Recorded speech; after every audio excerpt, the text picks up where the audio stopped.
Hello everyone, welcome to the part 2nd of chapter 1 of Gujarat Factory Rules 1963. In the previous video I have discussed about definitions, extent and application of Gujarat Factory Rules, and I will try to cover all license related rules in this part. So let us start with rule number 3, which is approval of plans. किसी भी site पे, किसी भी location पे अगर हमें factory से लगानी है तो उससे हमें पहले प्रीवियस परमिशन लेनी पड़ेगी।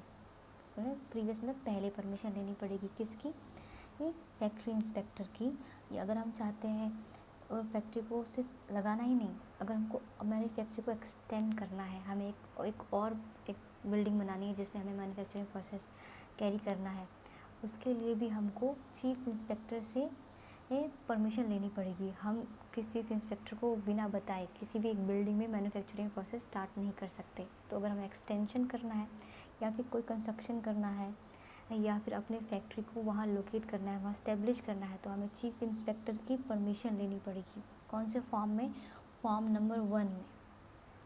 और फॉर्म नंबर 1 के साथ साथ जो डॉक्यूमेंट्स होंगे वो होंगे flow chart of manufacturing process. जो मैन्युफैक्चरिंग प्रोसेस हम उस फैक्ट्री में कैरी आउट करेंगे, उसका ब्रीफ डिस्क्रिप्शन होगा जिसमें इसके वेरियस स्टेजेस को डिस्क्राइब किया गया होगा और द केमिकल्स कैसे यूज़ हैं, कौन कौन से स्टेज होंगे, और जो प्लान्स होने चाहिए उस स्केल मतलब अगर 1 metre equals to 1 centimetre equals to 100 metre, ऐसे स्केल से ड्रॉ किया हुआ प्लान होना चाहिए जिसमें उसकी इमीडिएट सराउंडिंग क्या होगी, आजू बाजू की बिल्डिंग्स क्या है, स्ट्रक्चर क्या है, रोड, ड्रेन, सब कुछ अच्छे से शो होना चाहिए। हमारे जो प्लान्स होंगे उसका क्रॉस सेक्शन क्या होगा, उसमें बिल्डिंग कौन सी होंगी, कितनी बिल्डिंग्स होंगी उस एरिया में, नेचुरल लाइटिंग, वेंटिलेशन, कितने तरीके के स्केप है, कितने फायर के केस में, और उसके पोजीशन क्या है मशीनरी की, और पैसेज वेज कितने होंगे, ये सब उसमें डिटेल्स होनी चाहिए जो हम फॉर्म नंबर 1 में सबमिट करेंगे।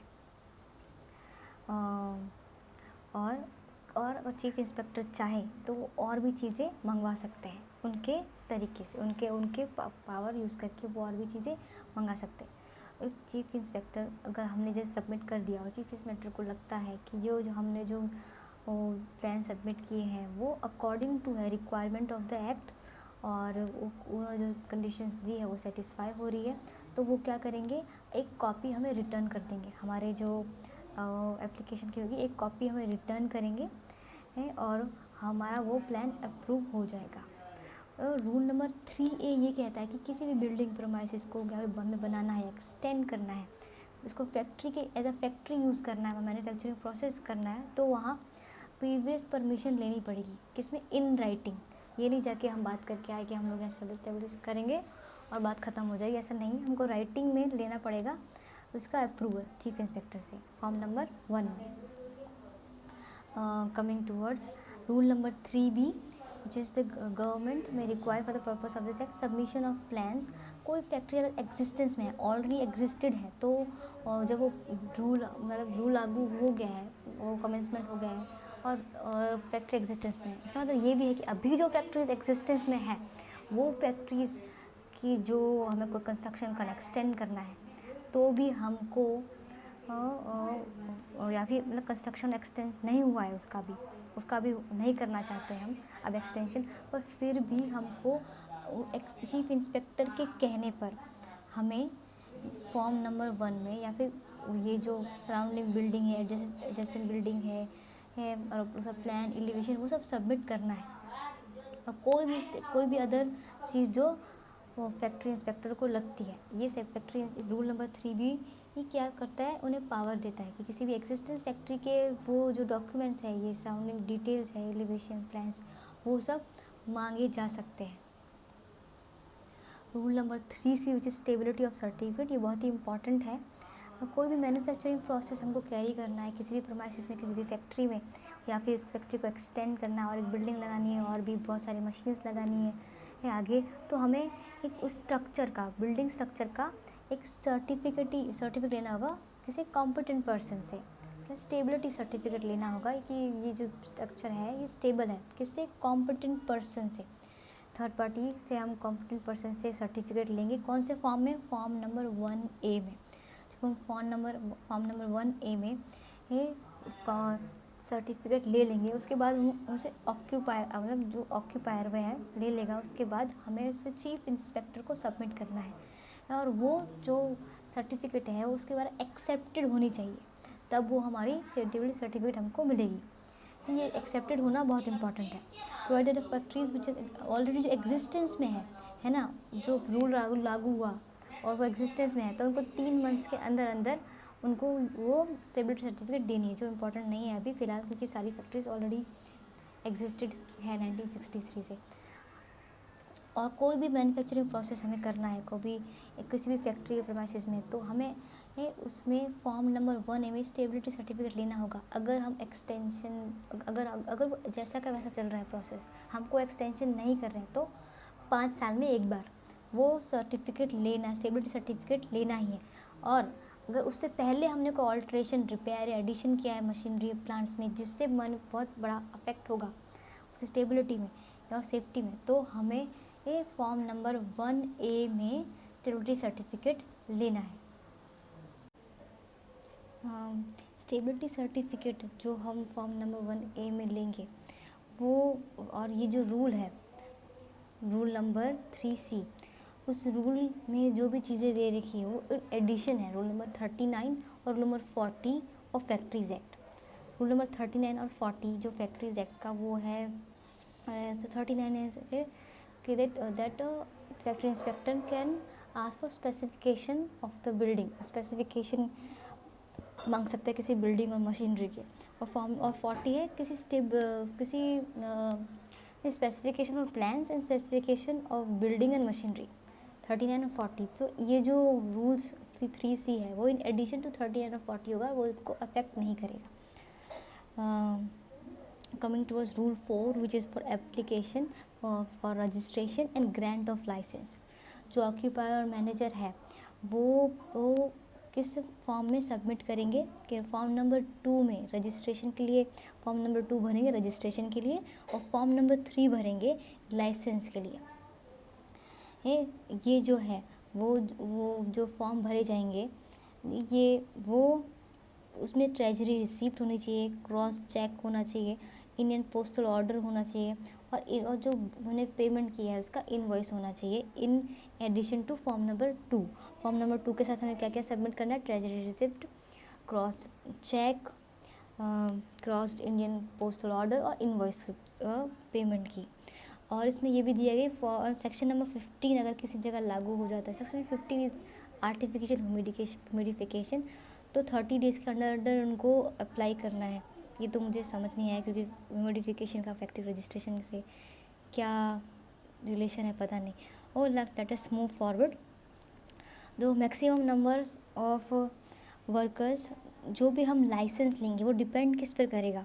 वो डिपेंड करेगा नंबर ऑफ़ वर्कर्स और हॉर्स पावर। हमारा जो हम लाइसेंस अप्लाई करेंगे तो हम क्या देखेंगे? हमारा नंबर ऑफ़ वर्कर्स कितने हैं और हॉर्स पावर कितना हमारा है। तो फॉर्म अगर वो बढ़ रहा है तो हमें रिन्यू भी कराना पड़ेगा। सो ये शेड्यूल जो इसके साथ अटैच्ड है इसमें सारे फीस के डिटेल्स दे रखे हैं। इसमें एक ये भी है कि अगर कोई फैक्ट्री है वो सीजनल है और जो साल में बस लेस देन 180 डेज़ काम करती है तो उनको जो फ़ीस है वो हाफ़ पे करनी पड़ेगी। वो कौन कौन सी फैक्ट्रीज़ है? वो कॉटन फैक्ट्रीज़ है, गुड़ फैक्ट्री, जर्दा, cashew nut, ground nut, rice mills. इनको फीस कितनी पे करनी है?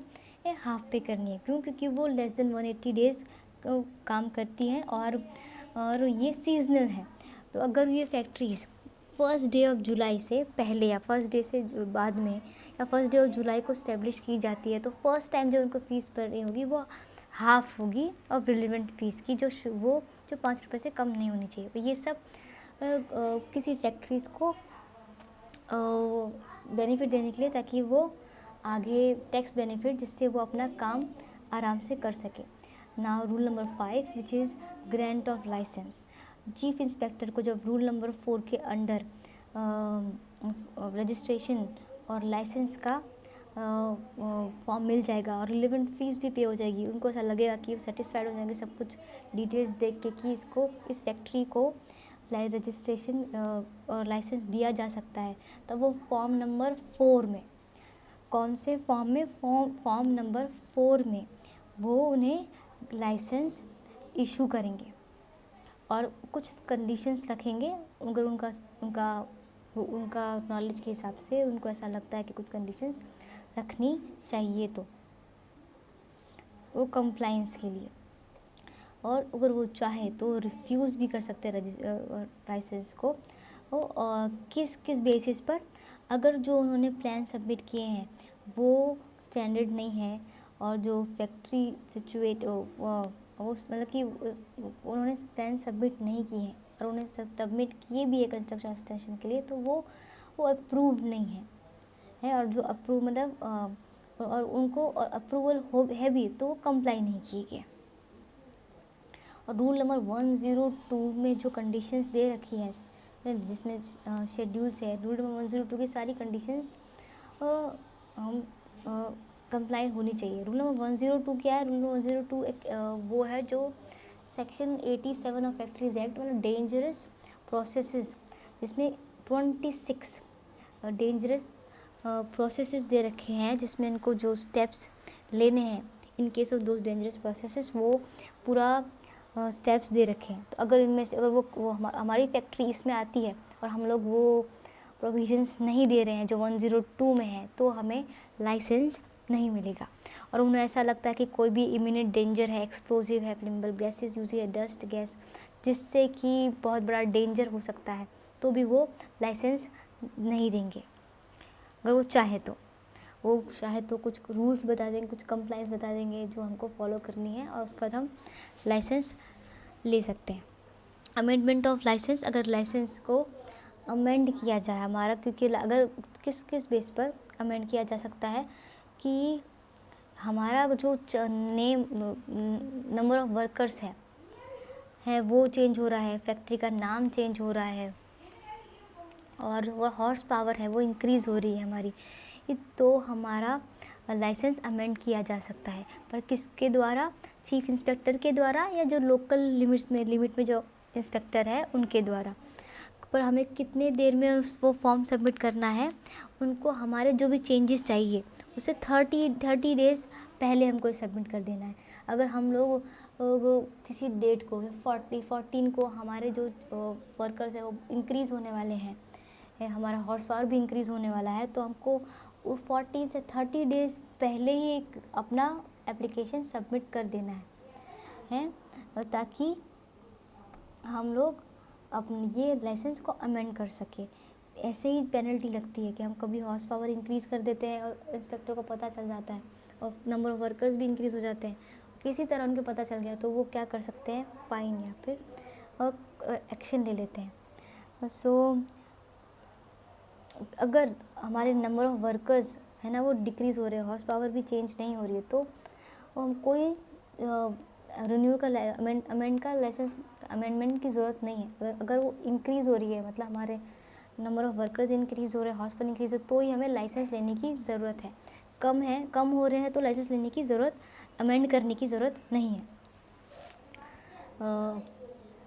अगर हम जो फ़ीस पे होगी वो कितना होगा, डिफरेंस होगी, जितने हमने जो लाइसेंस पहले का लाइसेंस है जितने लोगों के लिए और जो हायर लाइसेंस है उसमें जो माइनस करके जो अमाउंट आएगा उतना ही पे करना है।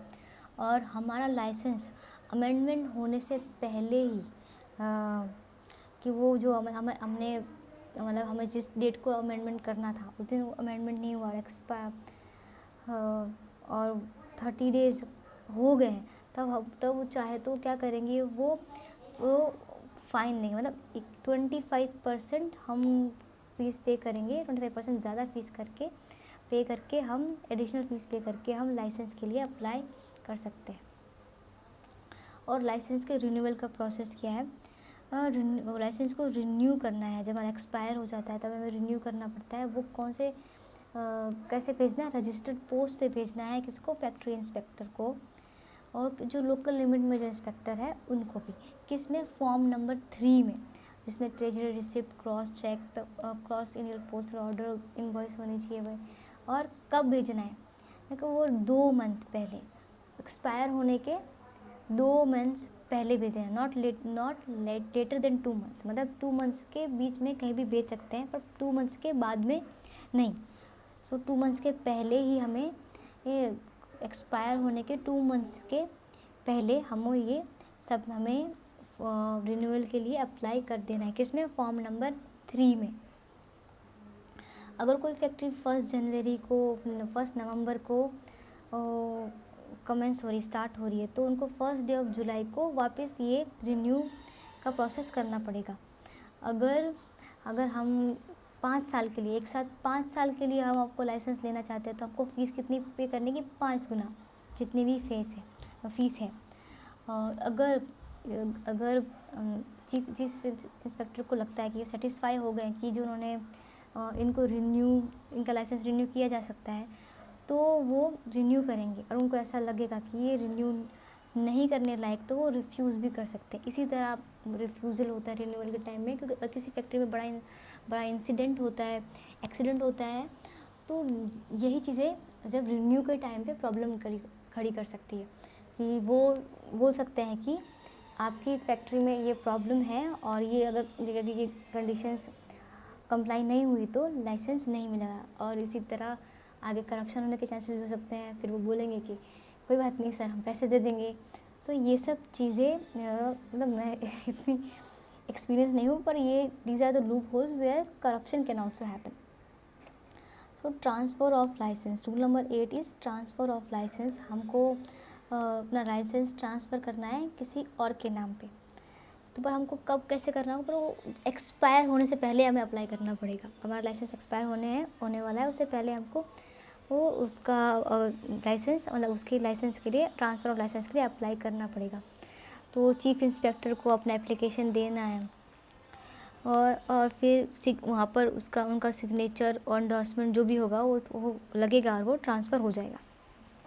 When licence need to be granted और रिन्यूड, अगर हमने एप्लीकेशन फॉर्म सबमिट कर दिया है और हमारा लाइसेंस एक्सपायर हो गया है, ऐसे इस टर्म पे, मतलब लाइसेंस हमने एप्लीकेशन सबमिट कर दिया है और लाइसेंस एक्सपायर हो गया है, तो भी वो जो होगा वो टाइम ड्यूरेशन, उसमें हमारा लाइसेंस होगा कि हमारा लाइसेंस ग्रांटेड ही हुआ है, क्योंकि हमने ऑलरेडी फ़ीस भी पे कर दी है और हमने अप्लाई भी कर दिया है। पर उस तरीके से अप्लाई किया है, मतलब फॉर्म नंबर जिस फॉर्म नंबर में देना है और अच्छे से लाइसेंस जिस तरह से रिन्यू के लिए एप्लीकेशन दी जाती है उस तरह से दी गई है, तो हमारा लाइसेंस क्या होगा? वो होगा कि इस लाइसेंस भी duly deem to be granted, जब तक कि उनका कोई रिफ्यूज़ल का कम्युनिकेशन ना आ जाए या कोई और अदर कम्युनिकेशन ना आ जाए। अगर हमारा जो लाइसेंस जिसके नाम पर है वो उनका देहांत हो जाता है या फिर वो बैंकरप्ट हो जाते हैं, तब इस केस में जो काम शुरू कर रहे हैं, मतलब काम उनका जो भी फैक्ट्री का काम है नॉर्मल, वो कंटिन्यू कर सकते हैं, उन पर पेनल्टी नहीं लगेगी तब तक कि जब तक रीज़नेबल टाइम उनके पास होगा, मतलब रीज़नेबल टाइम दिया जाएगा उनको कि इस टाइम के अंदर अपने लिए जो अनएक्सपायर्ड पोर्शन है उसके लिए वो सबमिट, एक्सपायर्ड पोर्शन है उसके लिए वो लाइसेंस अपने नाम पर ट्रांसफ़र कर सकते हैं। अगर लाइसेंस खो जाता है तो भी हम डुप्लीकेट लाइसेंस ले सकते हैं। चीफ इंस्पेक्टर को वो ओरिजिनल लाइसेंस या वर्ल्ड की कॉपी देकर, लाइसेंस की कॉपी देकर या फिर उनको उनसे रिक्वेस्ट करके जिस भी फॉर्म नंबर पर जैसे भी होता है वैसे। So mode of payment which is not important I think, because we will be paying online these days, but still एक ट्रेजरी रिसिप्ट के साथ साथ हमें जो भी उसका फीस पे करनी है, अकाउंट ये डेवलपमेंट मतलब cross check post इंटल order profit fees don किसको करता है? In favour of chief inspector. ये पहले शायद चेक बुक हुआ करता होगा, तो शायद अभी तो मुझे लगता है कि वो फ़ीस ऑनलाइन ही पे होती होगी, पर मे बी इन केस कोई ट्रेजरी रिसीप्ट देनी हो तो अभी भी शायद दे सकते होंगे। और अगर हम लाइसेंस रिजेक्ट हो गया है, तो हमारा लाइसेंस रिजेक्ट हो गया है तो हमको फ़ीस रिफ़ंड हो जाएगी। अगर आपने फैक्ट्री के लिए अप्लाई किया और आपका पैसे आपने पे कर दिए और आपका लाइसेंस नहीं मिला, तो आप चिंता ना करें, आपको रिफ़ंड मिल जाएगा। और अगर हमने ज़्यादा फ़ीस पे कर दिया है तो वो फ़ीस हमको जो ज़्यादा पे की वो 1 ईयर के एक्सपायरी के बाद ही मिलेगी। ठीक है, दिस इज़। और सस्पेंशन, अगर हम चाहे तो अपने लाइसेंस को सस्पेंड कर सकते हैं। 31 अक्टूबर से पहले हम लोग अपने जो इंटेंशन है वो इन राइटिंग चीफ इंस्पेक्टर को दे सकते हैं कि हमें अपनी फैक्ट्री इस टाइम के लिए हमारी प्रेमाइसेस में मैन्युफैक्चरिंग प्रोसेस कैरी आउट नहीं होगा, तो वो क्या करेंगे, लाइसेंस को सस्पेंड कर देंगे। और हम उसको रिवाइव भी कर सकते हैं जब हमको अपना प्रोसेस चालू करना है। कौन से फॉर्म में, फॉर्म नंबर 3 में। और वो फीस पे करने के बाद हमारा लाइसेंस वापस ग्रांट हो जाएगा। So I think I have carried lot of for long time, so I think you will be bored. I will try to cover uh, in next part, remaining in next part. Thank you so much everyone. और जाने से पहले मेरे एक friend ने मुझे factory, Gujarat factory rules के extend के लिए जहाँ वो अप्लाई होता है उसका एक क्वेश्चन पूछा था कि फैक्ट्रीज एक्ट में क्या दिया गया। फैक्ट्रीज एक्ट में दिया गया 10 और मोर वर्कर्स और were working on any day of the preceding 12 month. So थोड़ा कन्फ्यूजन था, उन्होंने कहा कि मुझे समझ नहीं आया, तो मैं क्लैरिफाई करना चाहूँगी। जो एप्लीकेबल गुजरात फैक्ट्री रूल्स है वो एप्लीकेबल है कहाँ, फैक्ट्रीज़ में, गुजरात की। और फैक्ट्री की डेफिनेशन है जिसमें लिखा है 10 और मोर वर्कर्स आर वर्किंग और were working on any day of the preceding 12 month. इसका मतलब है कि एक दिन में 10 से ज़्यादा या 10 वर्कर्स एम्प्लॉय होने चाहिए। अगर किसी फैक्ट्री में ये साबित हो गया है कि एक दिन में उसमें 10 से ज़्यादा वर्कर्स काम करते हैं, एक दिन में 10 से ज़्यादा वर्कर काम करते हैं, एक बार सिर्फ प्रूफ हो गया कि नेक्स्ट डे ऐसा हुआ कि कोई एब्सेंट हो गया, सिर्फ 6-7 वर्कर्स काम कर रहे हैं, तो भी वो रूल लागू होगा। मतलब हमें ये प्रूव करना है कि ये फैक्ट्री एक दिन में 10 से ज़्यादा और 10 वर्कर एम्प्लॉय करती है। So this is it. Thank you so much. Thank you everyone. Stay tuned for the next part.